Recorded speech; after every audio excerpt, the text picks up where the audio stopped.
À partir d'un espace, on va avoir la possibilité, donc évidemment, d'y ajouter des personnes en les invitant à rejoindre l'espace. On va aussi pouvoir avoir accès à la création d'un ensemble de ressources. Donc, toujours la possibilité d'inviter une personne.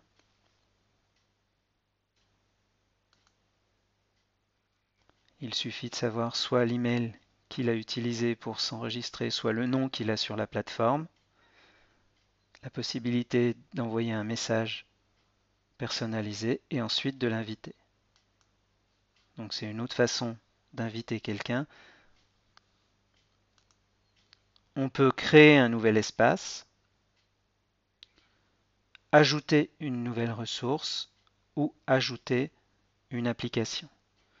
Alors, dans le contexte du, du cours, on n'utilisera probablement pas cette option.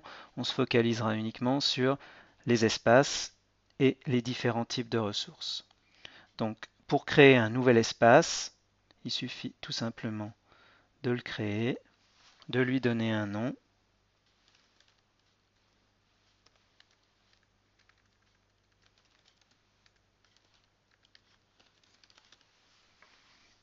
De choisir son niveau de visibilité et la possibilité, comme c'est un sous-espace dans un espace, de transmettre les membres d'un sous-espace à partir de l'espace dans lequel il se trouve.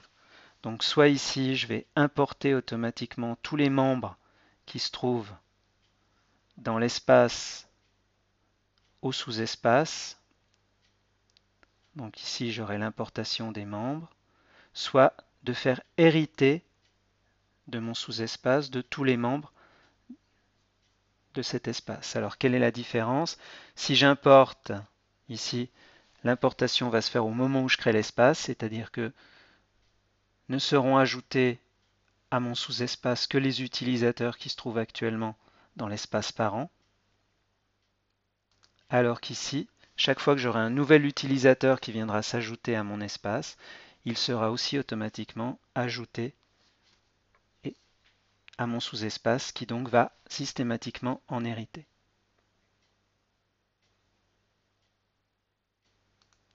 Donc là, si je fais hériter, si je clique sur mon nouveau sous-espace, je me retrouve avec effectivement les membres, c'est-à-dire le propriétaire plus l'observateur que j'ai invité. Alors ici, sous la barre d'outils, j'ai un moyen de revenir en arrière. C'est le chemin des espaces que je suis au fur et à mesure et je peux revenir en arrière. C'est un système d'historique qui me permet de remonter par exemple dans l'espace où j'étais précédemment.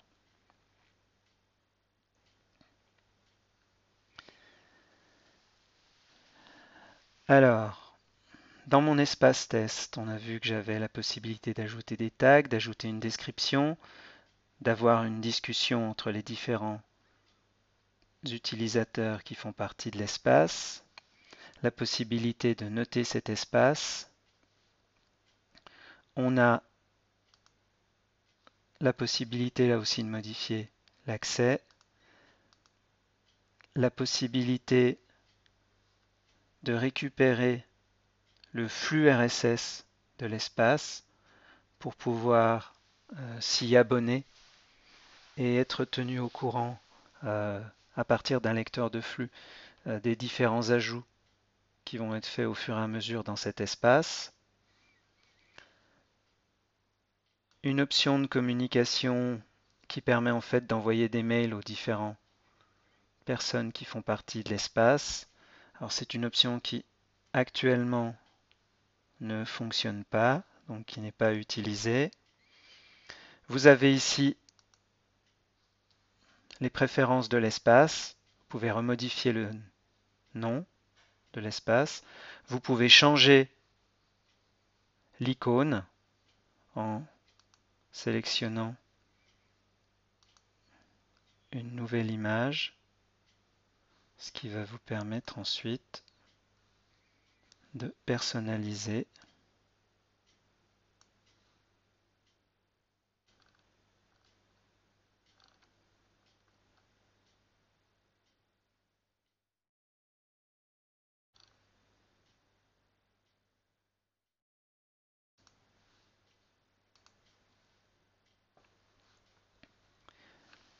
l'apparence de l'icône de votre espace. Donc, si je remonte, vous voyez que l'icône apparaît ici. Et si je remonte ici, vous voyez que l'espace, maintenant, est visualisé avec l'icône que je lui ai attribuée.